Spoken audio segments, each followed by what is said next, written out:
Capítulo 10. A la mañana siguiente, la noticia del accidente de Catherine facilitó a Thorne excusarse de sus obligaciones por unos días. Comunicó a su personal que se marcharía a Roma a buscar a un especialista traumatólogo para su esposa. En realidad, se marchaba con una misión diferente. Después de contarle toda la historia a Jennings, este lo convenció de que comenzara por el principio, que volviera al hospital donde Damien había nacido. Allí comenzarían a reconstruir el rompecabezas. El viaje se arregló rápidamente y se consiguió que fuese reservado. Thorne alquiló un avión privado para partir de Londres y llegar a Roma, aterrizando en pistas bloqueadas del acceso al público. En las horas que precedieron a la partida, Jennings se ocupó de buscar material de investigación, varias versiones de la Biblia y 3 libros sobre ocultismo. Thorne volvió a Pereford a preparar su equipaje, incluido un sombrero para ocultar su identidad. En Pereford las cosas estaban extrañamente tranquilas. Mientras Thorne deambulaba por la casa desierta, notó que la señora Horton no se veía por ninguna parte, tampoco su marido. Los automóviles estaban estacionados en el garaje. «Los dos se fueron», dijo la señora Baylock cuando Thorne entró en la cocina. La mujer estaba trabajando junto al fregadero, cortando verduras tal como hacía siempre la señora Horton. «¿Salieron?», preguntó Thorne. «Se marcharon, para siempre. Dejaron una dirección para que usted les envíe los salarios del último mes». Thorne quedó sorprendido. «¿Dijeron por qué se marchaban?», preguntó. «No importa, señor, yo puedo arreglarme». «Deben de haber dado una razón». «A mí, no, señor. Pero ellos no hablaban demasiado conmigo. Fue el marido el que insistió en marcharse. Creo que la señora Horton quería quedarse». Thorne la miró con los ojos preocupados. Le preocupaba mucho, en efecto, dejarla sola en la casa con Damien, pero no había otra solución. Debía irse. «¿Puede hacerse cargo de la casa si me voy por unos días?» «Creo que sí, señor. Tenemos alimentos suficientes para un par de semanas, y creo que el niño va a encantarle la tranquilidad en la casa». Thorne asintió con la cabeza, y ya se retiraba cuando dijo: «Señora Baylock». «¿Señor?» «Ese perro». «Oh, lo sé, señor. Hoy mismo me lo llevaré». «¿Por qué está aún aquí?» «Lo llevamos al campo y lo soltamos, pero encontró el camino de regreso. Estaba en la puerta anoche después del accidente, y el niño estaba muy conmovido y preguntó si podía tenerlo en su cuarto. Le dije que a usted no le iba a gustar, pero esas circunstancias pensé... Quiero que lo saque de aquí». «Sí, señor. Llamaré hoy mismo a la Sociedad Protectora de Animales». Thorne dio media vuelta para marcharse. «Señor Thorne». «Sí». «¿Cómo está su esposa?» «Reacciona bien». «Mientras usted no esté, ¿puedo llevar al niño a verla?» Thorne se quedó estudiando a la mujer, mientras ella cogía una toalla de la cocina y empezaba a secarse las manos. Era el cuadro mismo de la domesticidad, y Thorne de pronto no pudo comprender por qué le disgustaba tanto. «Prefiero que no. Yo mismo lo llevaré cuando vuelva». «Muy bien, señor». Se saludaron mutuamente con un gesto de la cabeza y Thorne partió, conduciendo su propio automóvil hasta el hospital. Allí conversó con el Dr. Becker. El doctor le informó de que Catherine estaba despierta y se sentía tranquila. Preguntó si daba su autorización para que la viera un psiquiatra, y Thorne le dio el número del teléfono de Charles Greer. Luego fue al cuarto de Catherine. Ella sonrió débilmente cuando lo vio. «Hola», dijo él. «Hola», murmuró ella. «¿Te sientes mejor?» «Algo». «Dicen que te vas a poner muy bien». «Estoy segura». Thorne acercó una silla y se sentó junto a su mujer. Estaba impresionado por la belleza de Catherine, aún en ese estado. El sol entraba por la ventana, iluminando suavemente su cabello. «¿Se te ve bien?», dijo ella. «Estaba pensando en ti», replicó él. «¿Debo parecer una visión?», sonrió ella. Él le cogió de una mano y la sostuvo. Los dos se miraban a los ojos. «Tiempos extraños, dijo ella suavemente. «Sí». «¿Se irá a arreglar todo alguna vez?». «Creo que sí». Catherine sonrió con tristeza y Thorne echó hacia atrás un mechón de pelo que caía sobre uno de los ojos de ella. «Somos buena gente, ¿verdad, Robert?», preguntó Catherine. «Creo que sí». «Entonces, ¿por qué todo anda mal?». Él sacudió la cabeza incapaz de contestar. «Si fuéramos gente mala», dijo ella serenamente, «entonces yo diría, está bien, tal vez esto sea lo que merecemos. Pero ¿qué mal hemos hecho? ¿Qué mal hemos hecho nunca?». «No lo sé», respondió él con tono ronco. Ella parecía tan vulnerable e inocente que Thorne se sintió invadido por la emoción. «Estarás segura aquí», murmuró. «Me voy a ir por unos pocos días». Ella no mostró ninguna reacción, ni siquiera le preguntó a dónde se marchaba. «Trabajo profesional», dijo él, «algo que no puedo evitar». «¿Cuánto tiempo?». «3 días. Te llamaré a diario». Ella asintió con la cabeza y él se incorporó lentamente, inclinándose para besar suavemente la mejilla lastimada y pálida de Catherine. «¿Robbie?». «Sí». «Dicen que salté». Ella lo miró con fijeza, con sus ojos animados por una expresión infantil. «¿Es eso lo que te dijeron?», preguntó. «Sí». «¿Por qué iba a hacer eso?». «No sé», murmuró Thorne. «Eso es lo que tenemos que descubrir». «¿Estoy loca?», preguntó ella simplemente. Thorne la miró y luego sacudió la cabeza lentamente. «Tal vez todos los estemos», replicó. Ella se incorporó un poco en la cama y él volvió a inclinarse para acercar su rostro al de ella. «Yo no salté», murmuró ella. «Demi me empujó». Se produjo un largo silencio y Thorne salió lentamente del cuarto. El Learjet de 6 plazas estaba ocupado únicamente por Thorne y Jennings, y mientras atravesaba el oscuro cielo hacia Roma, el ambiente dentro del aparato era silencioso y tenso. Jennings tenía todos sus libros dispersos a su alrededor e incitaba a Thorne a recordar todo lo que Brennan le había dicho. «No puedo», replicó Thorne con angustia. «Todo es un recuerdo vago».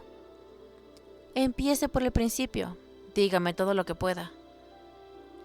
Thorne volvió a narrar su primer encuentro con el sacerdote y cómo éste lo había seguido, consiguiendo por último acorralarlo y pedirle cita en el parque.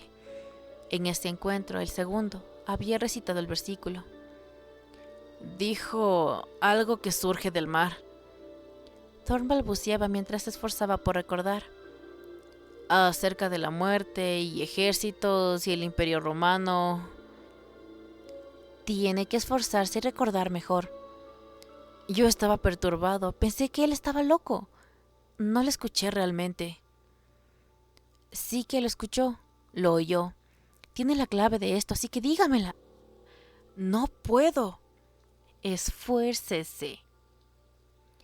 Thorne se sentía muy confuso y cerró los ojos, forzando su mente en una dirección que se negaba a seguir. «Recuerdo que me pidió que tomara la comunión. Beba la sangre de Cristo. Eso es lo que dijo. Beba la sangre de Cristo». «¿Para qué?». «Para derrotar al hijo del demonio. Me dijo que bebiera la sangre de Cristo para derrotar al hijo del demonio». «¿Qué más?», le urgió Jennings. «Un anciano, algo acerca de un anciano». «¿Qué anciano?». «Dijo que debía haber a un anciano». «Siga». «No puedo recordar». «Le dio un nombre». Megiddo. No sé, ese era el pueblo». «¿Qué pueblo?», insistió Jennings. «El pueblo al que dijo que yo debía ir, Megiddo. Estoy seguro de que ese es el nombre. Allí es donde dijo que debía ir». Jennings buscó ansiosamente en su portafolio y sacó un mapa. «Megiddo», balbuceaba. «Megiddo». ¿Lo oyó mencionar?, preguntó Thorne. «Apostaría que es en Italia». No era así. Tampoco aparecía en ninguna lista de otros países europeos. Jennings estudió su mapa por más de media hora antes de cerrarlo y sacudir la cabeza con desaliento. Miró a Thorne y vio que el embajador se había quedado dormido. no lo despertó, sino que se dedicó a sus libros de ocultismo. Mientras el pequeño avión atravesaba el cielo de medianoche, Jennings se enfrascó en las profecías de la segunda venida de Cristo. Estaba vinculada a la venida del Anticristo, el maligno, la bestia, el Mesías salvaje.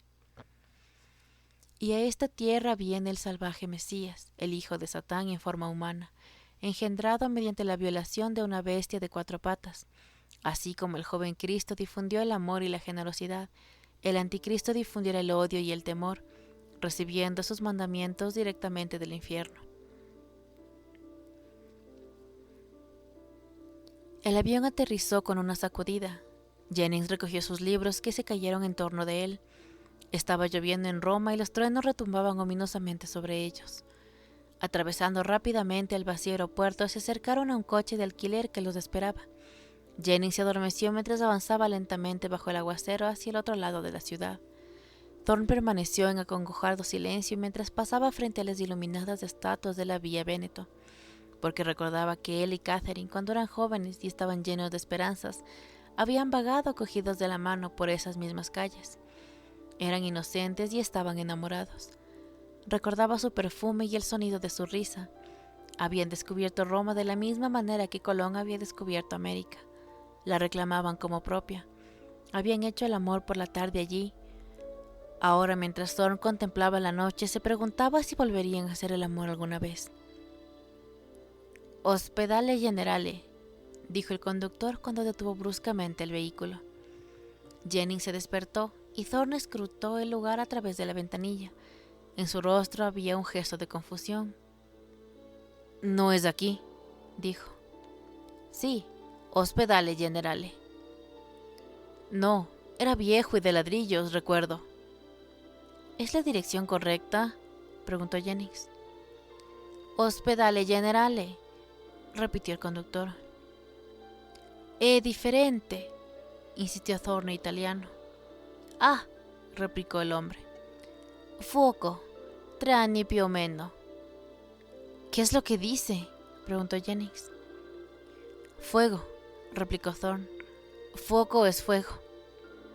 «Sí», agregó el conductor. 3 anni». «¿Qué ocurrió con el fuego?», preguntó Jennings. «Al parecer el viejo hospital se incendió. Ha sido reconstruido». 3 anni più o meno, molte vittime». Thorne miró a Jennings. «Hace 3 años, molte vittime, muchas víctimas». Pagaron al hombre y le pidieron que esperara. Se negó al principio, pero luego al ver la clase de dinero que le entregaban, aceptó prontamente. Thorne le dijo en un italiano defectuoso que deseaban que se quedara con ellos hasta que partieran a Roma. El hombre deseaba ir a avisar por teléfono a su esposa, pero prometió que volvería. En cuanto entraron en el hospital, se vieron frustrados. Como ya era muy tarde, el personal se había marchado hasta la mañana siguiente. Jennings empezó a moverse por su cuenta, buscando a alguien que tuviera autoridad, mientras Thorne encontraba a una monja que hablaba inglés, que confirmó que el incendio de hace 3 años había reducido el edificio a meras ruinas. «Seguramente no habrá destruido todo», comentó Thorne. «Deben existir registros». «Yo no estaba aquí», respondió ella, «pero dicen que el incendio lo destruyó todo».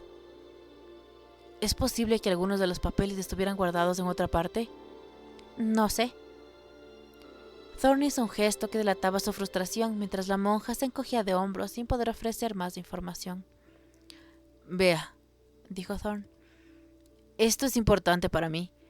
Adopté a un niño aquí y estoy buscando algún registro de su nacimiento». «Aquí no se realizaban adopciones». «Hubo una. No fue una adopción real». «Se equivoca. Nuestras adopciones se realizan por intermedio de una institución oficial». ¿Existen registros de nacimientos? ¿Llevan registros en alguna parte de los niños nacidos aquí? Sí, por supuesto. Tal vez si yo le diera una fecha... No vale la pena, interrumpió Jennings. Thorne se volvió y vio que Jennings se acercaba con rostro desesperanzado. El fuego se inició en la sala de registros en el subsuelo. Todos los papeles estaban allí. Ardió como una antorcha. El fuego trepó por las escaleras. El 3er piso se convirtió en un infierno. ¿El 3er piso? La sala cuna y la maternidad, asintió Jennings con la cabeza. Solo quedaron cenizas. Thorne se apoyó pesadamente contra la pared, abatido. Si me disculpan, dijo la monja. Espere, rogó Thorne. ¿Qué ocurrió con el personal? Seguramente algunos habrían sobrevivido. Sí, algunos. Había un hombre alto, un sacerdote, un hombre gigantesco. ¿Se llamaba Spileto? Sí, replicó Thorne en tono excitado. Spileto. Era el jefe de personal, agregó la monja. Sí, tenía este cargo. Se salvó. El corazón de Thorne dio un salto de esperanza. ¿Está aquí? No. ¿Dónde está? En un monasterio en Subiaco. Muchos de los que sobrevivieron fueron llevados allá. Algunos murieron en ese monasterio.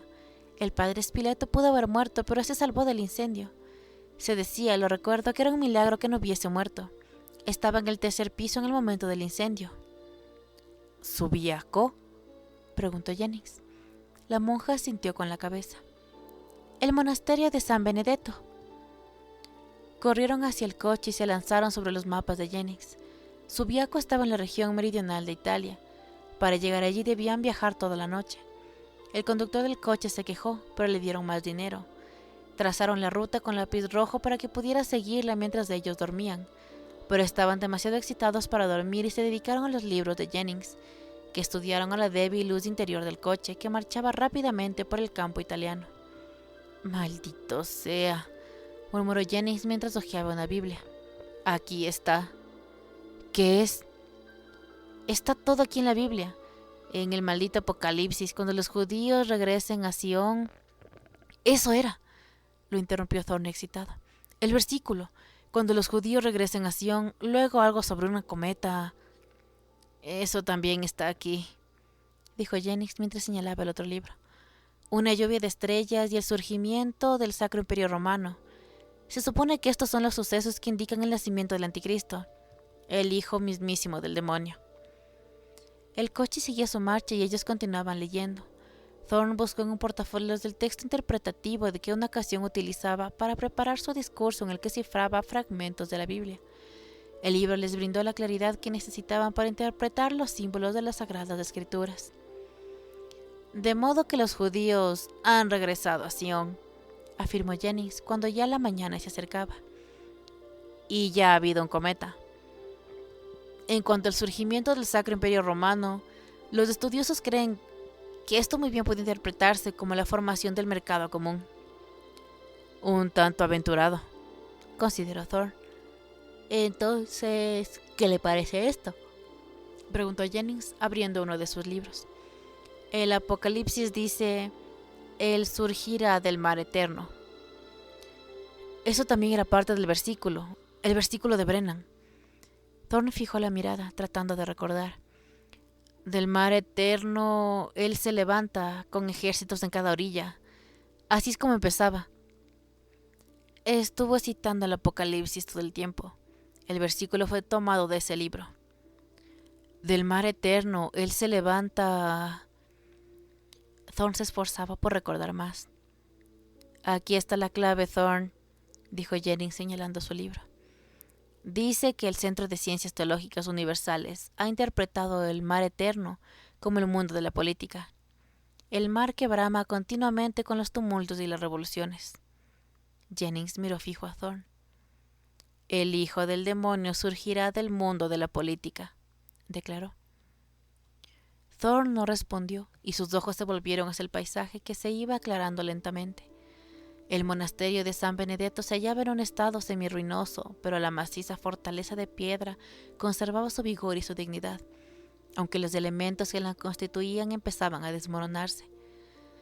Durante siglos había estado erigido sobre su montaña del sur de Italia, soportando muchos embates. Al principio de la Segunda Guerra Mundial, todos los monjes que lo habitaban fueron muertos por las fuerzas alemanas invasoras, que lo utilizaron como cuartel general. En 1946 fue atacado por los propios italianos como castigo por las atrocidades que en él se habían cometido. Sin embargo, a pesar de todos los embates terrenales, San Benedetto era un lugar santo. De apariencia severa y gótica sobre su montaña, El sonido de la plegaria religiosa había atravesado sus paredes durante siglos, elevándose desde las bóvedas de la historia misma. Cuando el pequeño coche salpicado de barro se acercó al camino que bordeaba su enorme frontispicio, los pasajeros estaban dormidos. El conductor debió volverse y sacudirlos para despertarlos. «Señori». Mientras Thorne empezaba a reaccionar, Jennings bajó el cristal de su ventanilla y aspiró el aire de la mañana, observando el paisaje fresco y húmedo. «San Benedetto», masculló el cansado conductor. Thorne se frotó los ojos y miró hacia el monasterio, cuyo contorno se destacaba contra el torno rojizo del violento sol que acunaba la mañana. «Mire eso», murmuró Jennings, sorprendido por la grandiosidad del edificio. «¿No podemos acercarnos más?», preguntó Thorne al conductor.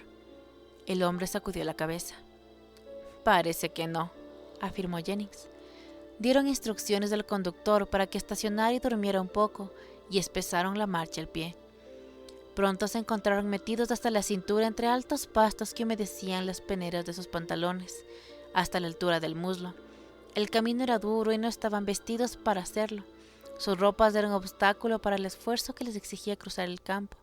Jadeando en el abrumador silencio, Jennings se detuvo para preparar su cámara y cogió medio rollo de fotos. «Increíble», murmuraba. «Increíble». Thorne miró hacia atrás con impaciencia, y Jennings corrió para alcanzarlo y juntos siguieron avanzando, escuchando el sonido de su respiración de la calma de la mañana y el lejano canto que llegaba como un gemido constante desde el interior del edificio. «Hay mucha tristeza aquí», comentó Jennings cuando llegaron a la entrada. «Escuche el dolor». Resultaba aterrador. El monótono canto parecía emanar de las paredes mismas de los corredores y arcadas de piedra por los que ellos caminaban lentamente, mirando a su alrededor para tratar de localizar el lugar de donde llegaba cada oración. «Por aquí, creo», dijo Jennings señalando un largo corredor. «Mire el barro». Más adelante el piso estaba marcado como un sendero. Con el paso de los siglos, el movimiento de los pies había desgastado la roca, creando un vertedero al que huía el agua de las épocas de grandes lluvias. Conducía hacia una gran enorme y rotonda de piedra, resguardada por pesadas puertas de madera. Cuando ellos se acercaron lentamente, el canto pareció aumentar su intensidad. Al abrir las puertas miraron con pavor la visión que se les ofrecía. Era como si hubieran entrado en la Edad Media. La presencia de Dios, de santidad espiritual, podía sentirse como si fuera algo físico y vivo. El ambiente era grandioso y antiguo. Unos escalones de piedra llevaban a un espacioso altar en el que había una maciza cruz de madera con la figura de Cristo esculpida en piedra. La rotonda estaba formada por bloques de piedra sostenidos por vigas que se unían en el centro de un cielo raso. En la forma de cúpula, abierta en su parte superior, en ese momento entraba un haz de luz por el hueco que iluminaba la figura de Cristo. «Esto es todo», murmuró Jennings. «Un lugar de veneración». Thorne asintió con la cabeza, y sus ojos escrutaron todo el ámbito, deteniéndose en un grupo de monjes encapuchados, arrodillados entre los bancos que oraban. El canto era emotivo y enervante. Se elevaban y luego empezaba a decaer, pero parecía renovarse cada vez que llegaba a su punto más bajo. Jennings quitó la funda de su fotómetro y trató de hacer su lectura, pese a la penumbra del lugar. «Guarde eso», murmuró Thorne. «Debí haber traído el flash. Le dije que lo guarde». Jennings clavó la mirada en Thorne, pero le obedeció. Thorne estaba muy conmovido y sus rodillas temblaban, como si le indicaran que debía arrodillarse y llorar. «¿Se siente bien?», murmuró Jennings. «Soy católico», replicó Thorne con su voz queda. Entonces su rostro se endureció mientras sus ojos se clavaban en algo que estaba entre las sombras. Jennings siguió su mirada y también él lo vio. Era una silla de ruedas en la que estaba la pesada figura de un hombre.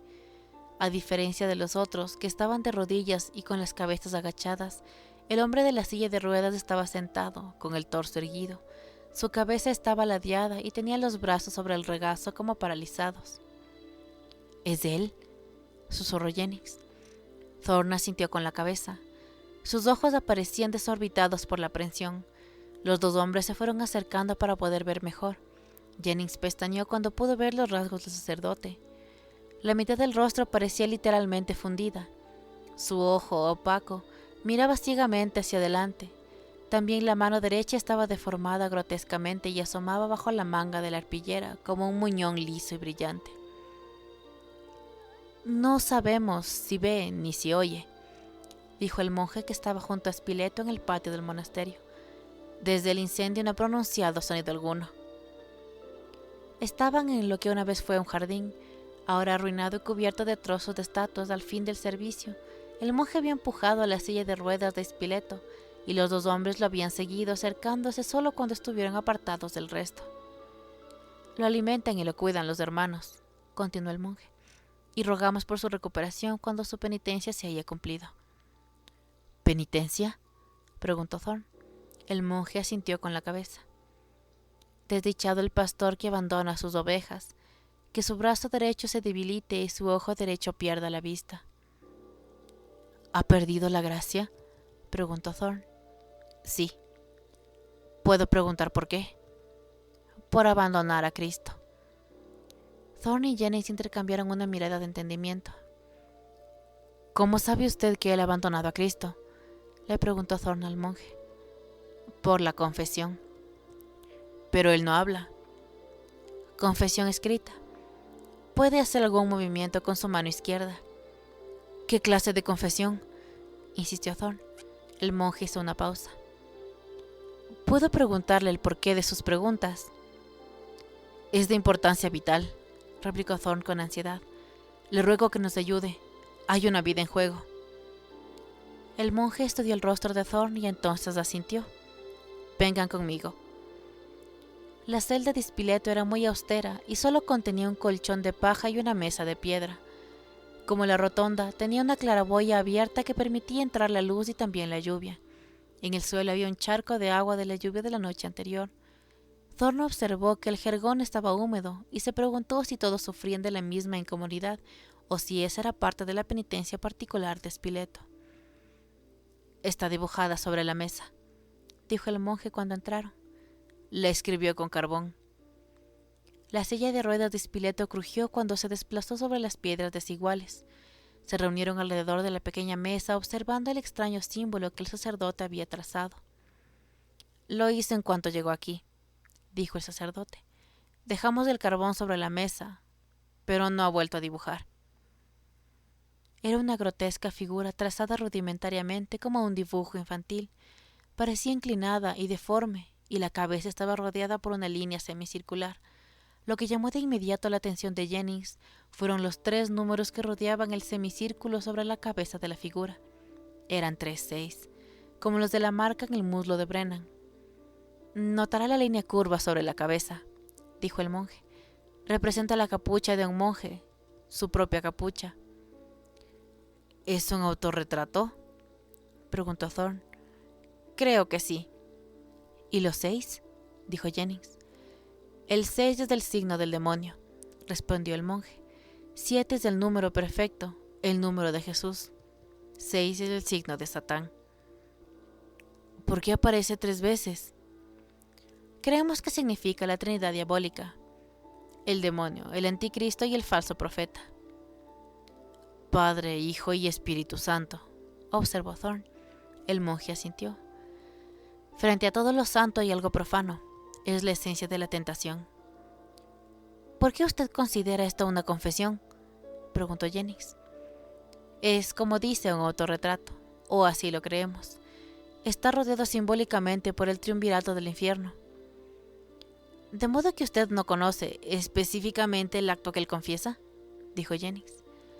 «Los detalles no son importantes», replicó el monje. «Lo que importa es que desea arrepentirse». Jennings y Thorn intercambiaron una larga mirada. El rostro de Thorn mostraba frustración. «¿Puedo hablarle?», preguntó Thorn. «No servirá de nada».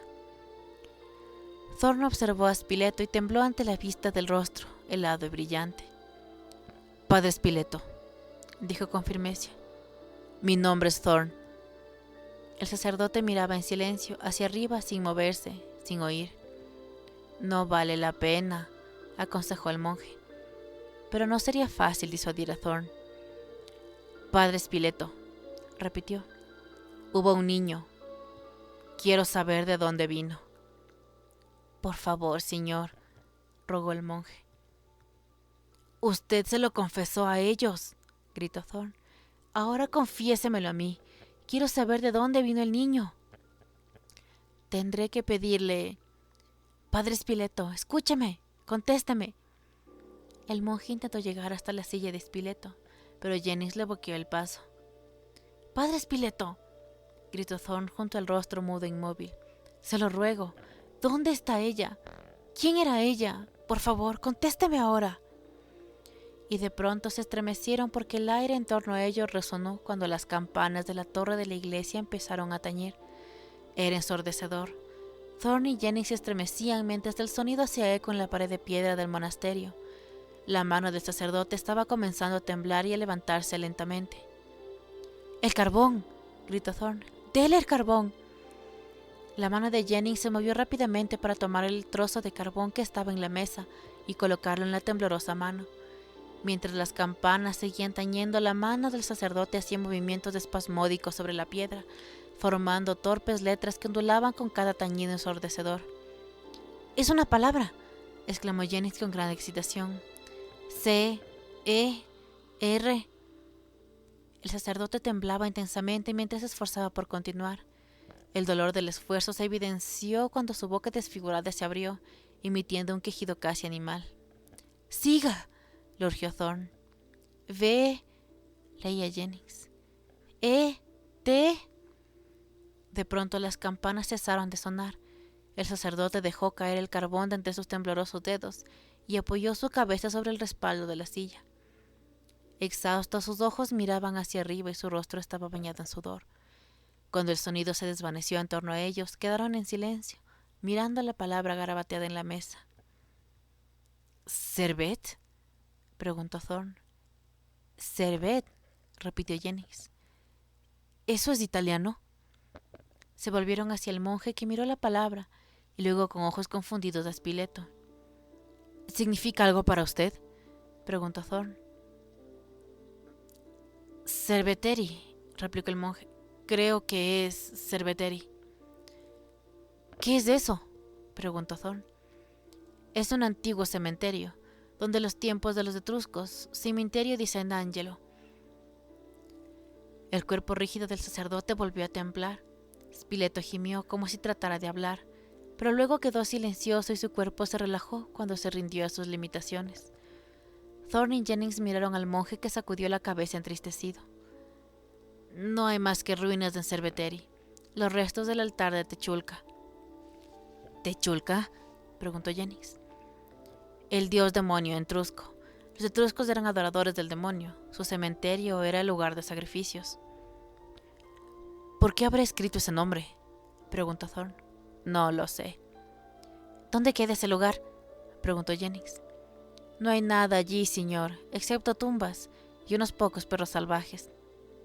¿Dónde está?, replicó Jennings con insistencia. El conductor de su coche debe saberlo, tal vez a unos 50 kilómetros al norte de Roma. Fue difícil despertar al conductor del automóvil. Luego Thorn y Jennings debieron esperar hasta que el hombre defecó en el campo junto al camino. Estaba disgustado ahora y lamentaba haber aceptado el trabajo, en especial desde que se enteró del lugar a donde deseaban ir. Cerveteri era un lugar que evitaban los hombres temerosos de Dios.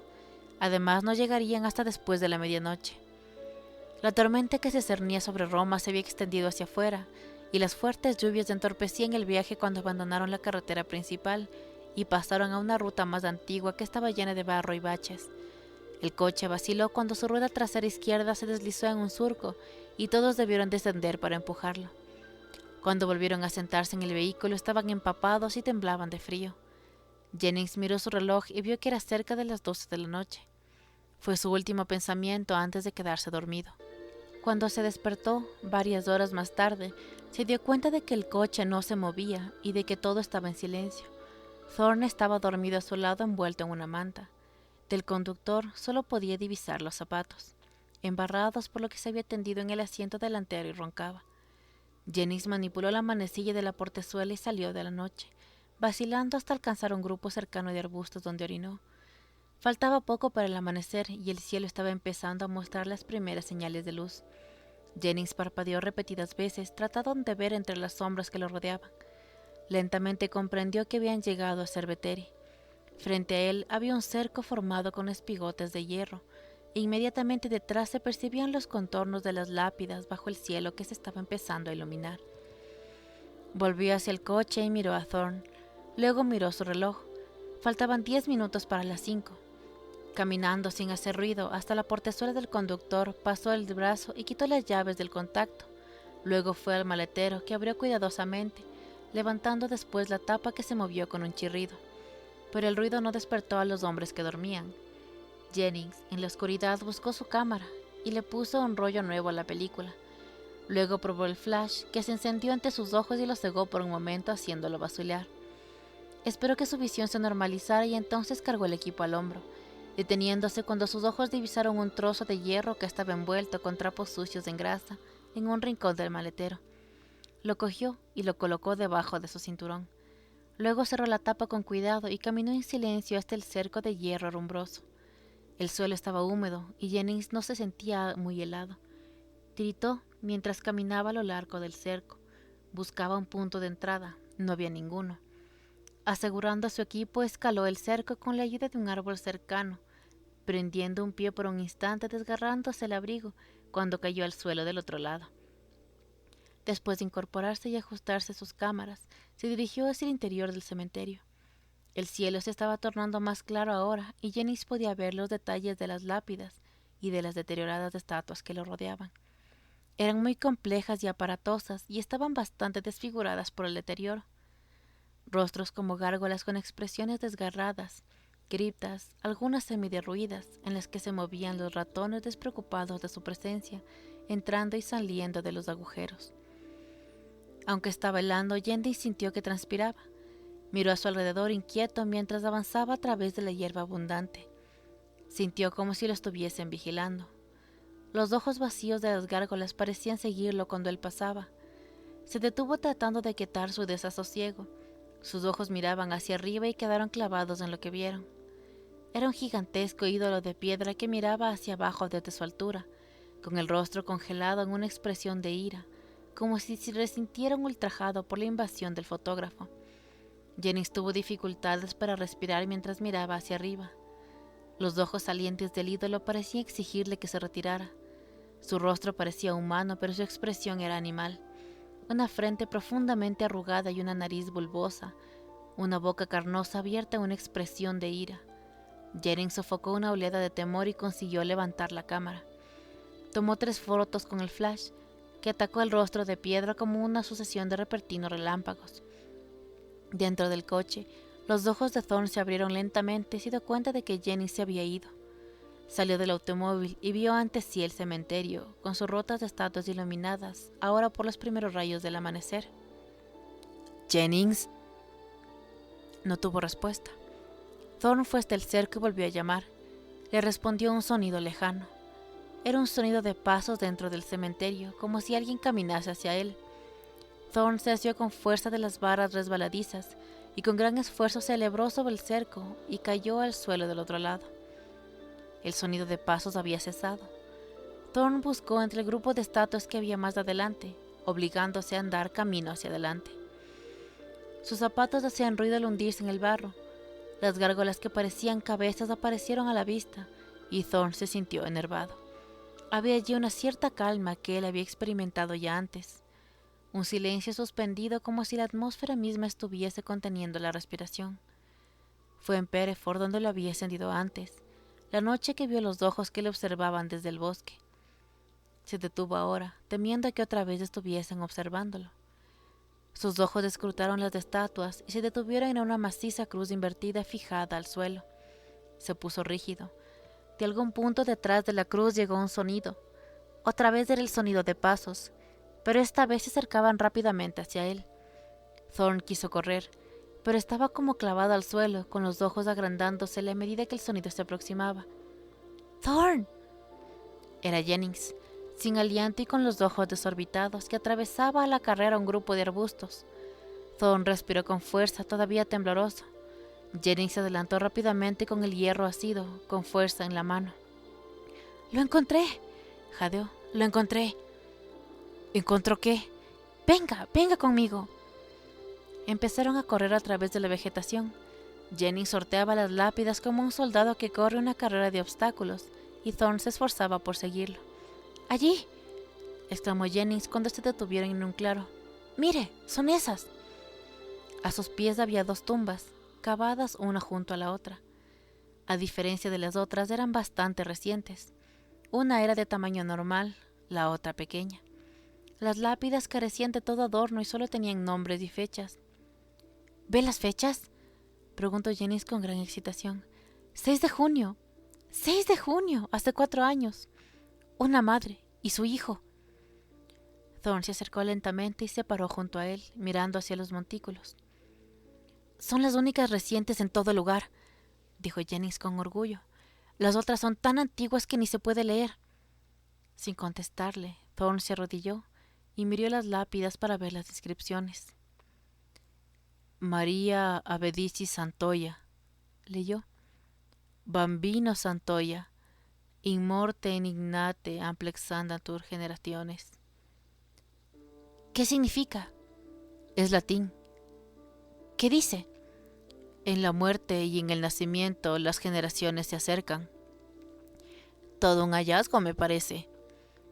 Jennings se arrodilló junto a Thorne, sorprendido de hallar a su compañero llorando. Thorne bajó la cabeza y lloró abiertamente. Jennings esperó hasta que se calmara. Es de esta, gimió Thorne.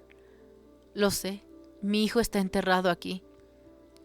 Y probablemente también la mujer que alumbró al niño que usted está criando.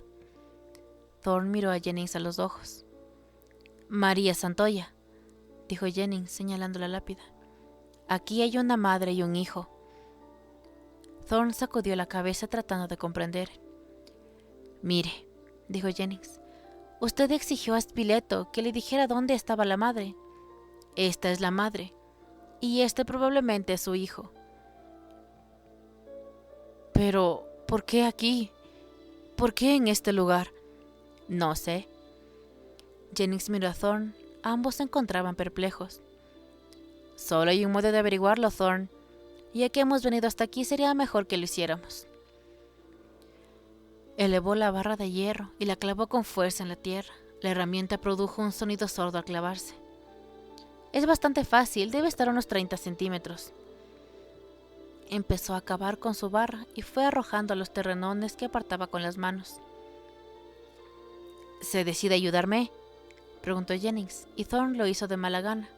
Sus dedos estaban aterridos del frío mientras manipulaba la tierra. Antes de media hora estaban ya cubiertos de sudor y de tierra, pero prosiguieron su trabajo hasta apartar a un lado los últimos fragmentos de 2 pesados tapas de cemento. Luego se sentaron en cuclillas y se miraron, considerando qué era lo que debían hacer a continuación. ¿Huele?, preguntó Jennings. Sí. Debe haber sido hecho a la carrera, sin tener demasiado en cuenta las normas sanitarias. Thorne no respondió. En su rostro se leía la angustia. ¿Con cuál empezamos?, preguntó Jennings. ¿Es necesario que lo hagamos? Sí. No me parece procedente. Si lo prefiere, iré a buscar al conductor. Thorne apretó los dientes y luego sacudió la cabeza. Vamos entonces, dijo Jennings. Empezaremos por la grande. Jennings golpeó fuertemente con su herramienta de hierro al lado de la gran tapa de cemento. Luego, con gran esfuerzo, presionó hacia arriba hasta que pudo deslizar sus dedos por debajo. ¡Ayúdeme!, le gritó a Thorne. Este respondió de inmediato, pero sus brazos temblaban de fatiga mientras se esforzaba con Jennings en levantar la pesada tapa. «¡Pesa una maldita tonelada!», se quejó Jennings mientras lanzaba todo su peso contra la tapa y empezó a levantarse lentamente. Los dos pusieron en juego toda su fuerza para mantenerla en su lugar y con los ojos exploraron la cámara oscura que había debajo. «¡Dios mío!», exclamó Jennings. Era el esqueleto de un chacal. Abundaban las moscas y los bichos que se concentraban en los restos de carne con piel que aún quedaban adheridos a los huesos. Con la boca abierta por la sorpresa, Thorne saltó hacia atrás y el cemento se deslizó de entre sus manos y cayó rompiéndose en pedazos. Una maraña de moscas voló hacia arriba. Jennings, súbitamente aterrado, se puso en movimiento mientras resbalaba aterrado. Intentaba levantarse consigo a Thorn. «¡No!», gritó Thorn. «¡Vamos!». «No», insistió Thorn. «El otro». «¿Para qué? Hemos visto lo que necesitábamos». «No, el otro». Thorn gemía desesperadamente. «Tal vez sea un animal también». «¿Y qué?». «Entonces puede que mi hijo esté vivo en alguna parte». Jenny se detuvo, retenido por la angustia que veía en los ojos de Thorn. Cogiendo rápidamente la barra de hierro, empezó a golpear la tapa más pequeña. Thorn fue rápidamente a su lado para deslizar los dedos debajo de la tapa, mientras Jennings hacía un esfuerzo para levantarla. De un solo movimiento lograron quitarla, y el rostro de Thorn se convulsionó del dolor. Dentro de la pequeña caja estaban los restos de un niño, con su delicado cráneo hecho pedazos. «La cabeza», sollozó Thorn. «Dios, ellos lo mataron». «Salgamos de aquí». «Asesinaron a mi hijo», gritó Thorn mientras la tapa volvía a su lugar y los dos hombres se miraban horrorizados. «Asesinaron a mi hijo», gimió Thorn. «Mataron a mi hijo». Jennings obligó a Thorn a incorporarse y lo fue arrastrando consigo, pero luego se detuvo con el cuerpo tieso por un repentino terror. «Thorn». Thorn se volvió para seguir la mirada de Jennings y vio más adelante la cabeza de un perro negro del tipo pastor alemán. El perro tenía los ojos muy juntos y destellaban. De su boca semiabierta caía saliva mientras emitía un desagradable gruñido. Thorn y Jennings se quedaron inmóviles y el animal fue avanzando lentamente entre el follaje hasta que se pudo verlo enteramente. Era flaco y estaba lleno de cicatrices. En un costado se le veía una herida abierta y ulcerada, entre manchas de sangre coagulada. Junto al animal, los arbustos susurraron y pareció la cabeza de otro perro, de pelaje gris y con el hocico desfigurado y baboso. Luego apareció otro y otro más. El cementerio cobró vida con el movimiento de las figuras oscuras que aparecieron de todas partes. Eran por lo menos 10 perros, enfermos y famélicos, con los hocicos babeando incesantemente. Jennings y Thorn quedaron paralizados en su lugar, temerosos de realizar cualquier movimiento, aún de mirarse el uno al otro mientras los animales gruñendo los acorralaban. «Huelen los de esqueletos», susurró Jennings. «Tratemos de retroceder». Respirando apenas, los dos hombres empezaron a retroceder. Los perros se adelantaron de inmediato con la cabeza baja, como si estuvieran persiguiendo a una presa. Thorn tropezó y un sonido involuntario surgió bruscamente de su garganta. Jennings lo cogió del brazo tratando de calmarlo. «No corra, solo desean los cadáveres». Pero cuando los perros pasaron frente a las dos últimas tumbas abiertas, siguieron avanzando, con los ojos fijos solo en los hombres. Estaban acercándose ahora mientras Jennings buscaba desesperadamente el cerco. Vio que estaba a unos 100 metros. Thorn volvió a tropezar y se aferró a Jennings. Los dos hombres temblaban mientras se esforzaban por retroceder. Entonces sus espaldas dieron contra algo sólido y Thorn se estremeció. Estaban en la base del gran ídolo de piedra, atrapados allí mientras los perros los rodeaban, impidiéndoles toda la posibilidad de huida. Durante un aterrador momento, todos quedaron paralizados, perseguidos y perseguidores, mientras el círculo de dientes babosos acorralaban a los hombres. El sol había salido ya y arrojaba un resplandor rojizo sobre los metros que habían hasta el cerco. Thorn tropezó otra vez y se agarró a una lápida. Perros y hombres permanecían quietos, como si esperasen la señal para iniciar el movimiento. Los segundos pasaban y la tensión crecía. Los hombres estaban rígidos, los perros agachados, prestos para saltar. Emitiendo un agudo grito de guerra, Jennings lanzó su barra de hierro contra la cabeza del perro que estaba más cerca, y los animales saltaron, arrojándose sobre los hombres que trataban de huir. Jennings fue derribado cuando los animales se abalanzaron sobre su cuello. Rodó ante el ataque y las correas de las cámaras se enrollaron del cuello lastimándolo. Entretanto, los perros danzaban a su alrededor, tratando de alcanzar la carne protegida de las correas. Mientras se batía indefenso, sintió que los perros destrozaban la lente de la cámara que estaba debajo de su mentón. A Thorn le habían permitido alejarse más, pero cuando se aproximó al cerco, un enorme animal se abalanzó sobre él. Los dientes del perro hicieron presa en la espalda de Thorn, mientras el hombre trataba de alejarse. El animal seguía mordiéndole la espalda con las patas delanteras balanceándose en el aire. Thorn cayó de rodillas, debatiéndose para avanzar cuando otros perros se le acercaron y le bloquearon la visión. Les brindaban los dientes y la saliva saltaba por el aire mientras Thorn gritaba, luchando con una desesperación y tratando aún de llegar al cerco. Pero era inútil. Se humilló en el suelo y sintió un agudo dolor cuando los dientes se le hincaban en la espalda. Por un instante vio que era Jennings quien giraba sobre sí mismo, acuciado por los perros que se abalanzaban repetidamente hacia su garganta. Thorn no sentía ya dolor. Lo único que deseaba desesperadamente era escapar. Volvió a incorporarse sobre manos y piernas, con los perros siempre en su espalda, y logró acercarse un poco más al cerco. Su mano tocó algo frío. Era la barra de hierro de Jennings había tirado. La asió con fuerza y la blandió contra los animales que le destrozaban la espalda. Por los gemidos de dolor comprendió que habían dado en un blanco. Una bocanada de sangre salpicó su cabeza. Un perro se retorcía frente a él, con un ojo suspendido en su cuenca por hilillos ensangrentados. Esta visión le dio coraje a Thorn, que volvió a golpear con fuerza mientras trataba de ponerse totalmente de pie.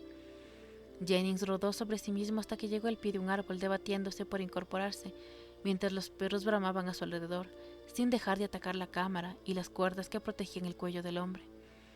Mientras Jennings luchaba, el flash se disparó solo y los animales retrocedieron ante la cegadora luz. Ahora Thorn estaba de pie, blandiendo frenéticamente la barra contra la cabeza y los hocicos, a la vez que retrocedía hacia el cerco. Jennings había saltado el árbol y sostenía el flash frente a sí, disparándolo cada vez que los perros avanzaban. De esa manera pudo contenerlos hasta que alcanzó también el cerco. Se acercó rápidamente a Thorn y vigiló a los perros mientras su compañero empezaba a trepar. Con las ropas desgarradas y el rostro ensangrentado, Thorn trepó por el cerco hasta que de pronto cayó con fuerza sobre la parte superior y se hirió en la axila con la punta de uno de los espigones derrumbrosos. Gritando de dolor, hizo otro esfuerzo por desprenderse y cayó pesadamente del otro lado. Jennings lo siguió, disparando su flash mientras trepaba. Cuando llegó al otro lado, tiró del aparato de los aullantes animales. Thorn vacilaba y Jennings lo cogió por la espalda y lo llevó hasta el coche. El conductor los miraba azorado y lanzó un grito de horror. Trató de poner en movimiento el vehículo, pero no estaban las llaves. Salió apresuradamente para ayudar a Jennings a sentar a Thorn en el asiento posterior. Cuando Jennings fue hacia el maletero para buscar las llaves del coche, echó una mirada a los perros, que parecían enloquecidos ahora. Se destrozaban a sí mismos contra el cerco, aullando con furia. Uno de ellos intentó trepar y casi lo logró, pero quedó enganchado por el cuello con la punta del espigón y la sangre le manó a chorro. En su frenesí, los otros animales saltaron sobre él, devorándolo vivos mientras sus patas golpeaban con violencia y lanzaban un aullido de furia. El coche emprendió la marcha velozmente con la puerta del maletero abierta y sacudiéndose. El conductor quedó perplejo cuando miró por el retrovisor a los dos hombres sentados en el asiento posterior. Ya no parecían hombres, sino masas informes de sangre y ropas. Estaban muy juntos uno del otro y lloraban como niños.